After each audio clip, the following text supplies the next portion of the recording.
నమస్తే, welcome to talking point with Kavitha.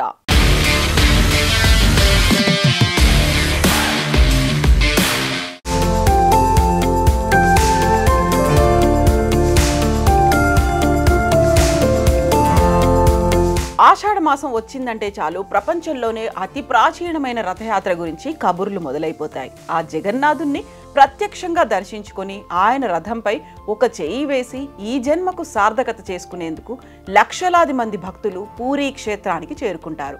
ఆషాఢ శుద్ధ విదియ నుంచి అంటే జూలై 7 నుంచి 9 రోజుల పాటు జరిగే ఈ పర్వదినాల్లో వైష్ణవ భక్తుల సంబరాలు, సంతోషం ఆకాశాన్నంటుతాయి. జీవితంలో ఒక్కసారైనా దర్శించుకోవాలని చెప్పే అద్భుత ఆలయాల్లో పూరీ జగన్నాథ ఆలయం ఒకటి.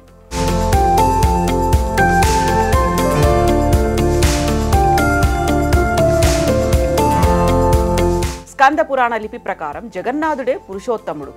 మానవులకు సద్గుణాలతో జీవితాన్ని ఎలా గడపాలో తెలియచెప్పడానికి ఆయన దారు బ్రాహ్మణ అవతారం ఎత్తారు. ప్రస్తుతం ఉన్న పూరీ ఆలయ నిర్మాణాన్ని 12వ శతాబ్దంలో రాజా అనంతవర్మ చోడగంగదేవ్ మొదలుపెట్టారు. ఆయన మనువడు రాజా అనంగ భీమదేవ్ పాలనలో పూర్తయింది. అంతకుముందు అక్కడున్న ఆలయాన్ని ఇంద్రద్రుమ్య మహారాజు కట్టించాడని అంటారు. పూరీ జగన్నాథుని క్షేత్ర మహిమ ఈనాటిది కాదు. పురాణాల్లో సైతం ఈ జగన్నాథుని మహిమను గురించి వర్ణించారు. ఈ పురాణ గాథల ప్రకారం ఇంద్రద్రుమ్య మహారాజుకి ఒకనాడు కలలో విష్ణుమూర్తి కనిపించి నీలాచల పర్వతం మీద తనకు ఒక దేవాలయాన్ని నిర్మించమని, ఆ ఆలయ నిర్మాణం పూర్తయిన తర్వాతే తాను దారు అంటే చెట్టు దుంగ రూపంలో పూరీ తీరానికి చేరుకుంటానని చెప్పాడుట. ఆ ఆజ్ఞ ప్రకారమే ఇంద్రద్యుమ్నుడు బ్రహ్మాండమైన ఆలయాన్ని నిర్మించాడు. విష్ణుమూర్తి ఆనతి ఇచ్చిన మేరకు నిజంగానే శంకు చక్రాల వంటి గుర్తులతో ఒక దారు బ్రహ్మ పూరీ నగర తీరానికి చేరుకుంది. జగన్నాథుడు కలలో చెప్పినట్టు చెట్టు దుంగలైతే సముద్ర తీరానికి కొట్టుకొచ్చాయి. కానీ విగ్రహ నిర్మాణానికి ఎవరూ ముందుకు రాలేదు. ఏం చేయాలా అని రాజు ఆలోచిస్తున్న సమయంలో దేవశిల్పి విశ్వకర్మ వికలాంగుడి రూపంలో వస్తాడు. తానొక్కడినే రహస్యంగా ఓ గదిలో విగ్రహాలకు రూపకల్పన చేస్తానని, ఆ సమయంలో పచ్చి మంచినీళ్లు కూడా ముట్టుకోనని, ఆ 21 రోజులు అటువైపు వచ్చి తన పనికి ఆటంకం కలగకూడదని షరతు విధిస్తాడు. దానికి రాజు అంగీకరిస్తాడు. అయితే రోజులు గడుస్తున్నా గదిలోంచి ఎలాంటి శబ్దం రాదు. దీంతో రాణి గుండీచాదేవి తొందర పెట్టడంతో గడువు పూర్తి కాకుండానే రాజు తలుపులు తెరిపిస్తాడు. అయితే ఆ శిల్పి కనిపించడు. చేతులు కాళ్ళు లేని సగం చెక్కిన విగ్రహాలు మాత్రం దర్శనమిస్తాయి. పశ్చాత్తాపంతో రాజు బ్రహ్మదేవుడిని ప్రార్థిస్తాడు. చతుర్ముఖుడు ప్రత్యక్షమై ఇక మీదట అదే రూపంలో విగ్రహాలు పూజలందుకుంటాయని ఆనతిస్తాడు. తానే స్వయంగా వాటికి ప్రాణప్రతిష్ఠ చేస్తాడు. పూరీ ఆలయంలోని విగ్రహాలకు అభయహస్తం, వరదహస్తం కనిపించనిది అందుకేనంటారు.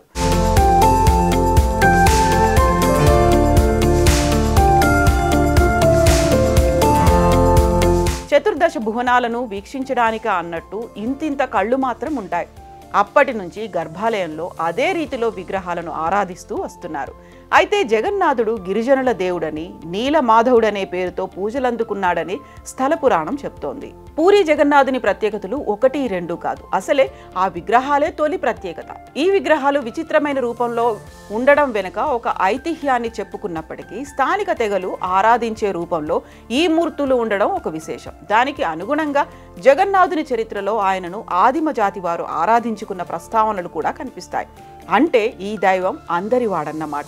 ఇక ప్రతి 12 లేక 19 సంవత్సరాలకు ఒకసారి నవకళేబర పేరుతో ఈ దారు విగ్రహాల స్థానంలో కొత్త విగ్రహాలను సృష్టించడం మరో విశేషం.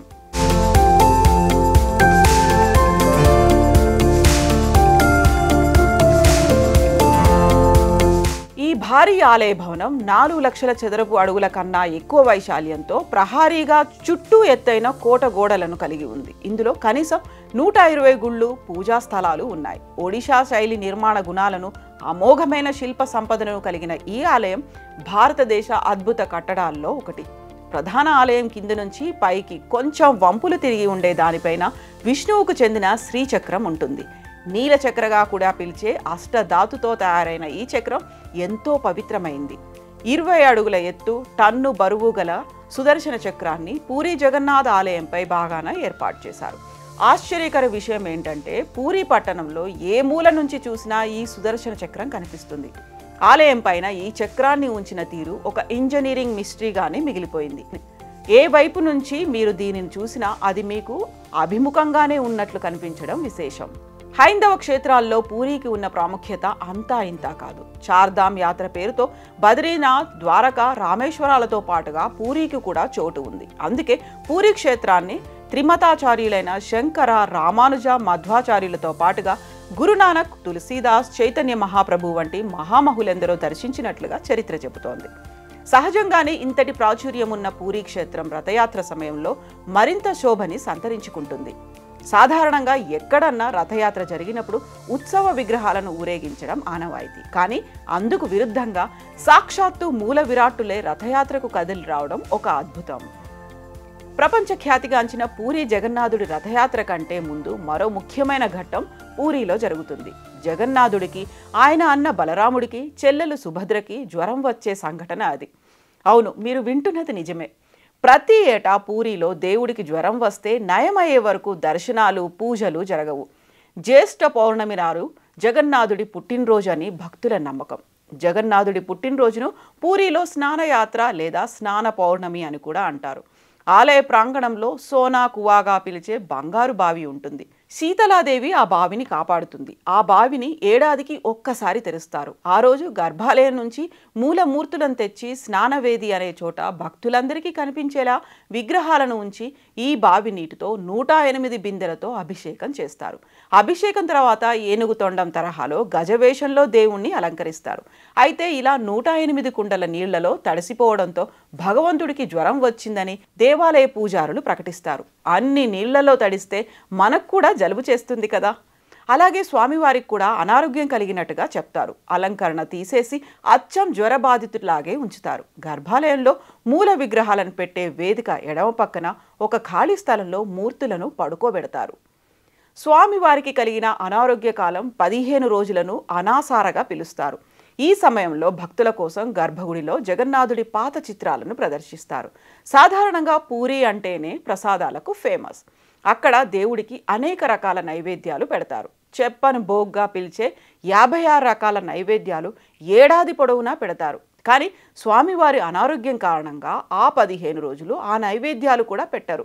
నైవేద్యం బదులు ఆయుర్వేద మందులే ఇస్తారు. 15 రోజుల తర్వాత దేవుడికి నయమైపోయిందని రాజవైద్యుడు ప్రకటిస్తాడు.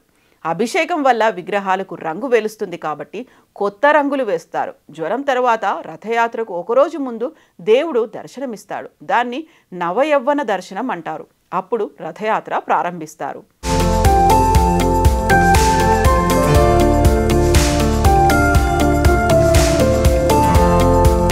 పూరీ ఆలయ ఆధ్వర్యంలో జరిగే ఉత్సవాలన్నింటిలో ముఖ్యమైనది జగన్నాథ రథయాత్ర.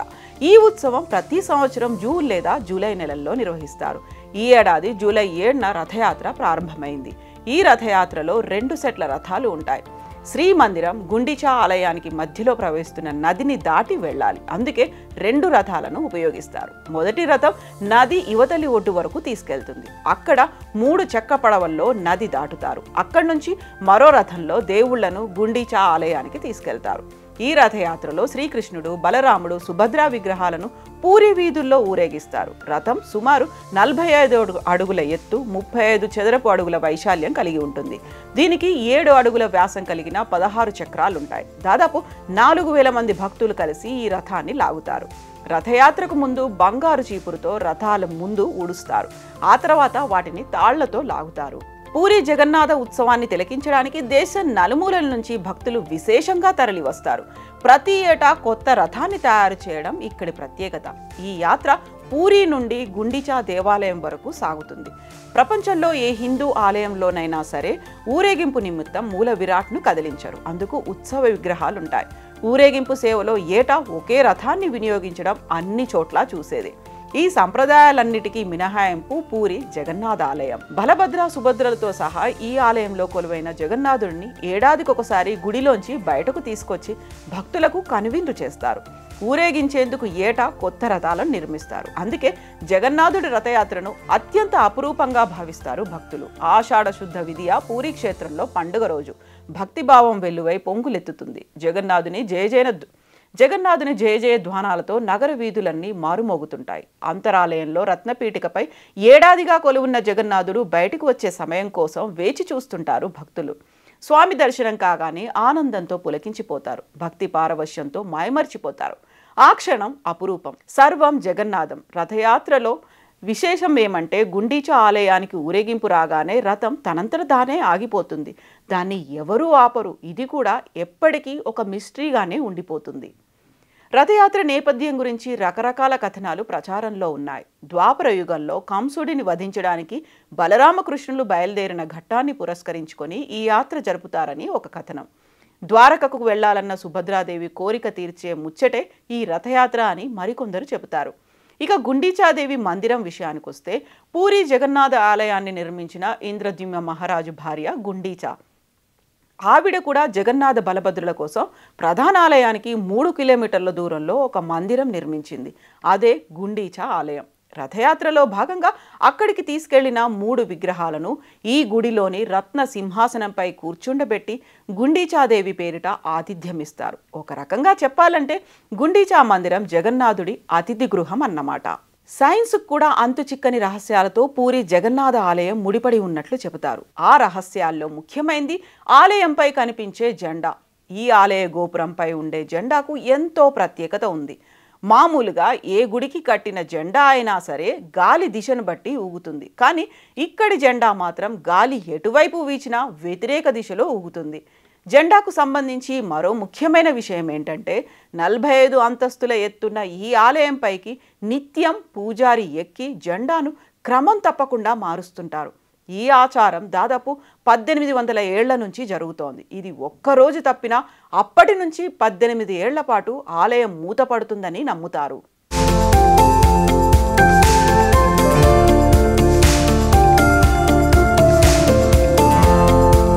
పూరి జగన్నాథుడి ఆలయం వెలుపల నుంచి జగన్నాథుడి లీలలు ప్రారంభమవుతాయి.